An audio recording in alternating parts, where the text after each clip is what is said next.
Following County, Fairfax, Virginia, and the Virginia Independent City of Fairfax. The National Weather Service in Sterling, Virginia has issued a flood warning for Central Fairfax County in Northern Virginia, the City of Fairfax in Northern Virginia, until 4 p.m. Thursday.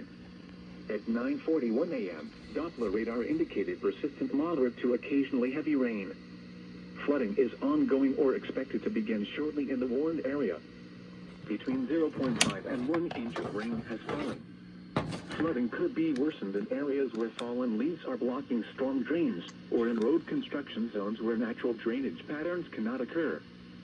Some locations that may experience flooding include Reston, Annandale, Springfield, Fairfax, Vienna, Mantua, Potomac, Open, Tysons Corner, Wolf Trap, Great Falls, Merrifield, I-66 and I-495 interchange, West Springfield, Dunloring, North Springfield, Ravensworth, Bellevue. Additional rainfall amounts of 1 to 3 inches are possible in the warned area through the remainder of the day.